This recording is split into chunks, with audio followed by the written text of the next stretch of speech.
First pitch swinging. He skies a pop-up on the infield.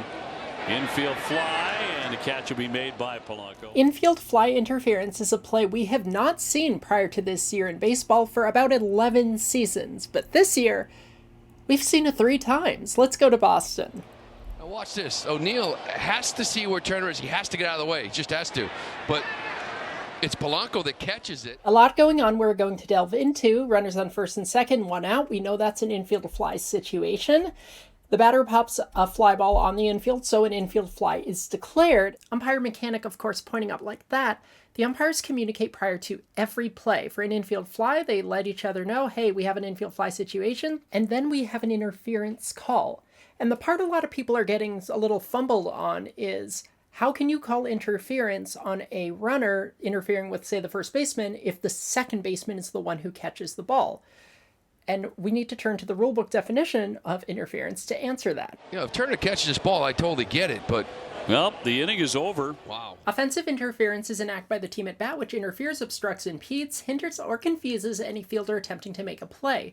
We've been over this so many times. On a batted ball, the fielder has the right of way to field the ball, and at any other time, the runner has the right of way to run the bases. So this is a batted ball, which means that the fielder has the right of way. So if the runner just happens to be off of his base and standing in the fielder's way, not even intentionally, that is still considered interference. They're going to call O'Neill out.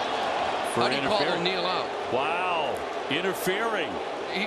Turner didn't even catch the ball. Rule 601A10 states, a runner is out for interference when they fail to avoid a fielder who is attempting to field a batted ball or intentionally interfere with a thrown ball, provided that if 2 or more fielders attempt to field a batted ball and the runner comes in contact with 1 or more of them, the umpire shall determine which fielder is entitled to the benefit of this rule, and shall not declare the runner out for coming in contact with the fielder other than the one the umpire determines to be entitled to field such a ball.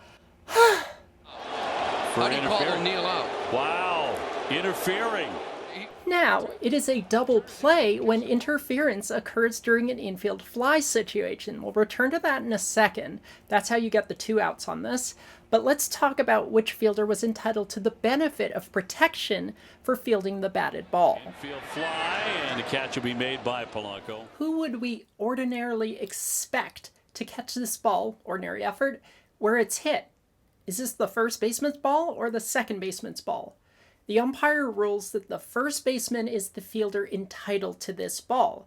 Because the interference occurred, the defensive team adjusted and the second baseman filled in and caught the ball. At least that's the ruling. Whenever there is doubt as whom to protect for this rule, the umpire should err on the side of the team that has not violated a rule. Remember, right of way on a batted ball is the fielder, so the fielder has the benefit of the doubt. So the umpire should give the benefit of the doubt to the defense, and in this situation, giving the benefit of the doubt means the umpire protects the first baseman, even though the second baseman backfilled to catch this ball after the interference occurred. They're calling runner O'Neill out at first. Hey now! Think of it this way. On interference, the ball is usually dead at the moment of interference. The only reason that on an infield fly it stays alive is to determine whether the ball is fair or foul. But to determine the outcome of the play, whether the ball's caught or not, it doesn't matter what the ball's status is. Effectively, the ball is soft dead at the moment of interference. So anything that happens afterward relative to the second baseman catching the ball is not relevant for adjudicating this play. The umpire must decide who to protect before the interference occurs. The umpire decides to go with first base, and that's why this call is made. Thanks for the question. It's the same every time. If it's a batted ball as a runner, you have to get out of the way of the fielder. Get out of your base path or whatever. You have to avoid the fielder doing whatever you can because it's their ball. It's their right of way. Thanks to all of our friends and supporters on this channel. We'll see you next time. Please do like and subscribe and all of the other fun things at closecallsports.com.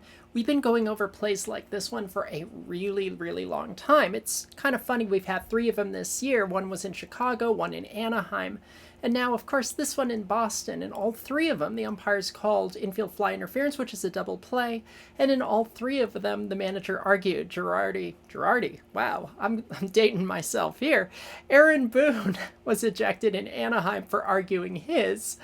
But it does not look like Alex Cora took it to the point of ejection in Boston because, again, the umpires were just following the rule book. This is what the rule book wants. This is what they changed the rule to be based on that play in Los Angeles like 11 years ago or 12 years ago. And this is the consequence that we're seeing, albeit in 2024, quite some time later. But that's what they wanted, and that's what we're getting. It's still crazy that we've had 3 this year, though. See you on the site.